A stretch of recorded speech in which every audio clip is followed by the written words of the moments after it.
De tema, hablamos ahora de un asunto que cada vez genera más preocupación. Les hablamos de un término en inglés, se trata del bullying, con el que nos referimos a casos de acoso en el ámbito escolar. Están aumentando los casos de bullying y en concreto están aumentando los casos de ciberbullying, es decir, aquellos tipos de acoso que se generan a través de las nuevas tecnologías como el móvil o internet. Para hablar de este asunto tengo conmigo a 4 personas invitadas que ya están sentadas aquí.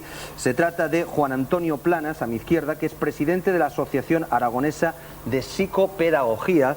Junto a él está también Edna Pérez, que es psicóloga, y aquí a mi derecha tengo estos dos robles, que se trata de Fabio Arroyo y de Eduardo Romero, estudiantes ambos, y entre los 4 vamos a intentar acercarnos a este preocupante asunto del bullying o del ciberbullying. Y mi primera pregunta va para nuestro experto, para Juan Antonio. Están aumentando los casos de ciberbullying o de bullying en general, dicen las estadísticas, y entonces a estas alturas, en pleno siglo XXI, nos preguntamos, ¿qué está fallando? Claro, es un tema muy complejo, intervienen muchas variables. Yo diría que el problema del acoso en general y del ciberbullying en particular es propio de una generación de adolescentes, de jóvenes, que estamos educando en unos valores que habría que ir girando, es decir, los valores del consumismo, del no tener en cuenta a los demás, de no tener empatía. Empatía es la cualidad que es ponerse en la piel del otro, de saber lo que se siente, de ser demasiado egoístas, en fin, son un conjunto de variables importantes. Y yo creo que ahí la familia, ya tenemos ocasión de hablar más despacio, la familia tiene un papel esencial que a veces ha delegado demasiado en los centros educativos. Claro, y esta es una pregunta tanto para ti, Juan Antonio, como para ti, Edna. Yo no sé si termino de creerme que hoy hay más casos de acoso escolar que antaño, o lo que ocurre es que hoy somos más sensibles y hemos determinado pues lo que debe ser una educación de calidad y una vida de calidad, y entonces estamos pues eso, más receptivos ante estos casos que antes quizás sucedían igual o incluso más. ¿Eso es así? Sí, es así. Posiblemente, bueno, yo no sé si habría más o menos porque es muy difícil de comparar.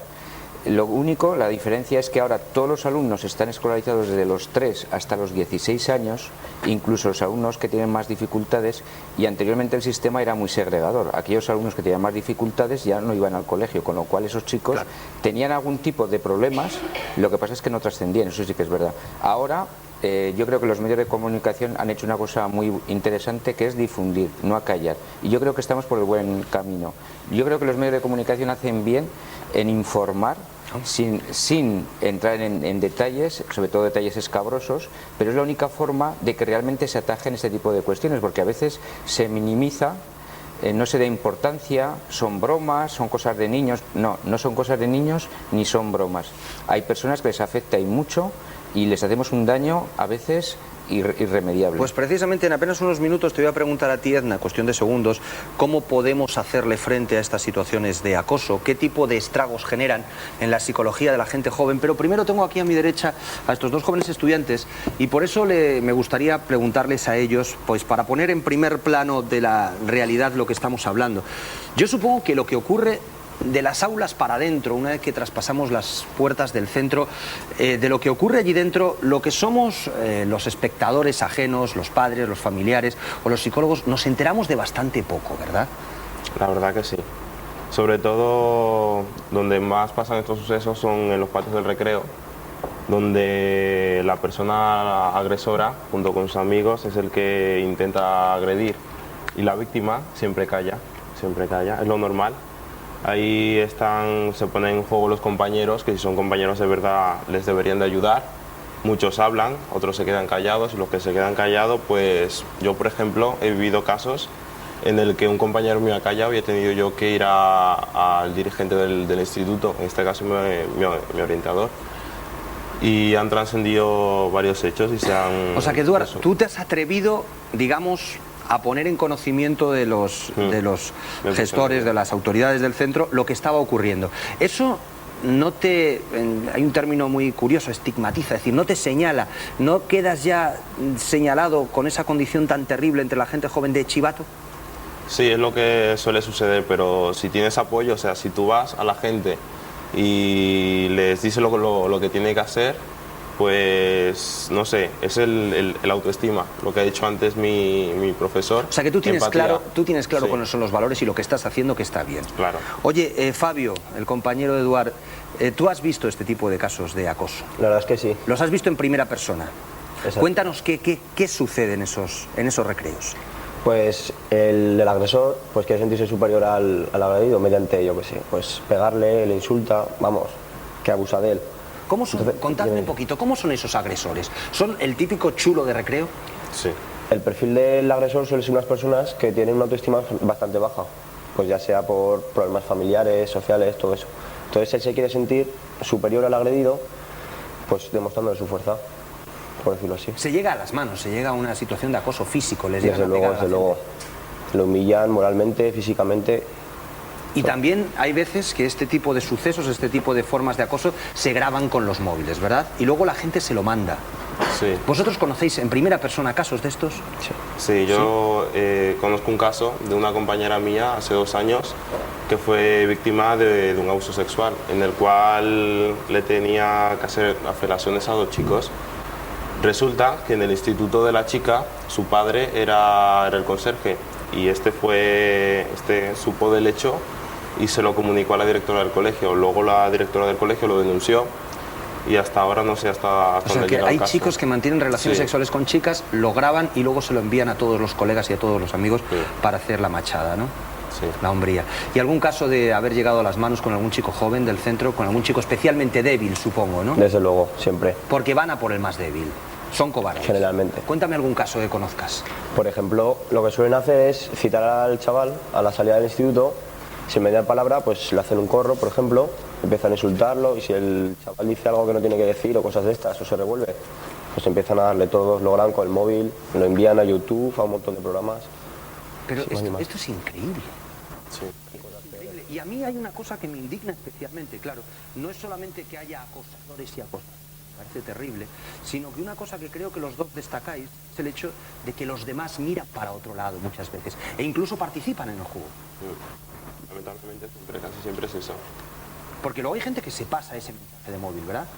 Sí, se lo pasan, sobre todo cuando uno lo tiene, quiere hacerte ya más chulo todavía y dice, oye, mira, tengo esto, te lo paso para que se lo pases a otro y lo mires. Y sobre todo la víctima queda más humillada todavía y se calla a sí misma y sufre más. Eso es lo peor de todo. Una situación tremenda. Edna, yo tengo una pregunta para ti. ¿Cómo se llega a esta situación y por qué se llega a esta situación? La verdad es que, como Antonio Planas ha indicado, es algo que intervienen muchísimos factores. Pero yo considero que lo más importante es el gran avance que ha habido en las tecnologías de la información y la comunicación, ya sea el Internet, porque anteriormente, hace unos años, Internet no estaba en todas las casas, por ejemplo. Ahora mismo está al alcance de todos los niños que hay. En todas las casas hay Internet ahora. Entonces es imposible que los padres, profesores puedan vigilar y controlar, porque es imposible qué están haciendo realmente. Entonces, aparte es la nueva generación y lo que digo es que es imposible controlarlos. Entonces, muchos niños se piensan que en el mundo de Internet no hay normas. Se piensan que no hay normas, no hay leyes que los están controlando. Por lo tanto, toman la... Si no hay normas, puedo hacer lo que quiera, ¿verdad? Oye, una pregunta a todos, porque yo me temo que los padres en casa se enteran de muy poquito, ¿verdad?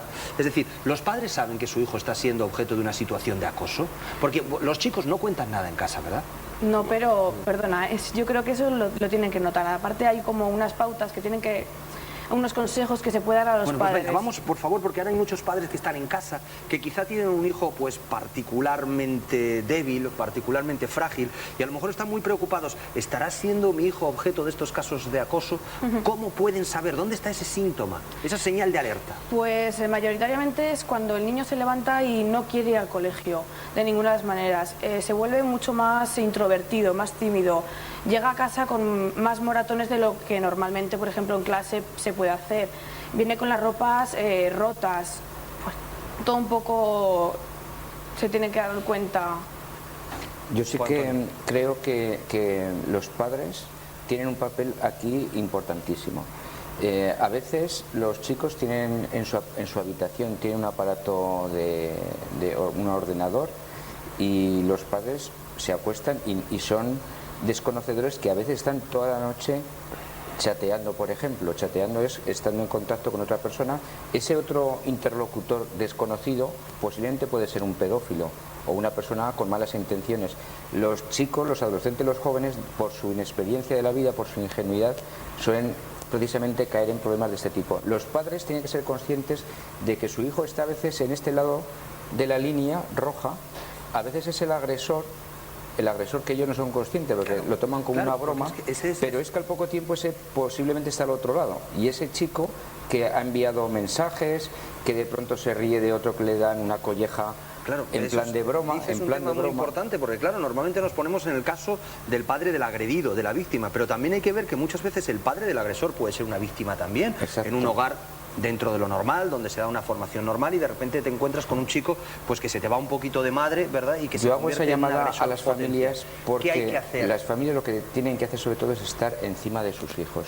Tienen que dedicarles tiempo, tienen que saber lo que hacen en sus ratos libres, cuando están en su habitación, porque el no estar en contacto con los hijos es cuando a veces se nos va la situación de las manos. Y sobre todo hablar mucho con ellos. Hablar no es interrogarlos cuando nos viene bien, hablar es estar sentados alrededor de una mesa y cuando el hijo o la hija tiene ganas de contar cosas, estar con la receptividad necesaria, pero si no tenemos tiempo para estar con ellos es muy difícil. Vale, a nuestros dos expertos, vamos a ponernos en el caso ya no de los padres, que digamos que es fácil entablar cierto proceso de comunicación con ellos, sino en el caso de los chicos, que están siendo agredidos. ¿Qué tienen que estar o qué tienen que hacer si son objetos de una situación de esta? Sobre todo, como dicen muy bien Fabio y Eduard, que son dos alumnos del Instituto de Tiempos Modernos, yo creo que son modélicos en ese sentido, porque no son las víctimas ni son los agresores, ni mucho menos otro aspecto que se desconoce, los espectadores pasivos. La mayor parte de los jóvenes lo que tenemos que educar es en que no sean espectadores, que intervengan, que ayuden al chico que está sufriendo en ese momento. Tienen que ser mucho más activos, tienen que decirle no te dejes, di que por eso no eres chivato, busca ayuda. Y los chicos precisamente que tienen esa valentía de no ocultar a esos malos compañeros, que son malos compañeros, son el ejemplo a imitar, ¿eh? Chicos que tienen claras las cosas, y yo creo que es muy importante trabajar en la prevención. Y trabajar en la prevención es que desde pequeños tenemos que saber que las cosas no son gratis, que hay unas consecuencias, que cuando se pasan determinadas barreras tiene que haber unas sanciones, y que esas sanciones, si las pone el centro o la pone la familia, los chicos deben acatarlas y deben saber que en la vida, si no se toman medidas, siempre el problema se hace más grande al final. Bueno, pues Juan Antonio Planas, muchísimas gracias por esta información y estos consejos. También a Edna Pérez, nuestra psicóloga, muchísimas gracias. Y a vosotros dos, muchísimas gracias, chicos, por haber estado aquí. Muchísimas gracias por vuestra valentía, porque yo supongo que esto os está generando algún que otro enemigo dentro del ámbito escolar. ¿Eso es así? Realmente no, la verdad. No, te apoya pero mucho. Supongo que lo que sí os está granjeando es amigos para toda la vida, ¿no? Sí. Luego. Bueno, pues nada, Fabio Arroyo y Eduardo Romero, muchísimas gracias por haber estado con nosotros. Enhorabuena y seguir en ese sentido y para adelante, ¿de acuerdo? Y a todos ustedes, pues ya saben, les voy a dar 2-3 minutitos, se me relajan un poquitito y vuelven aquí con nosotros en Aragón Televisión y en Sin ir más lejos. Hasta ahora.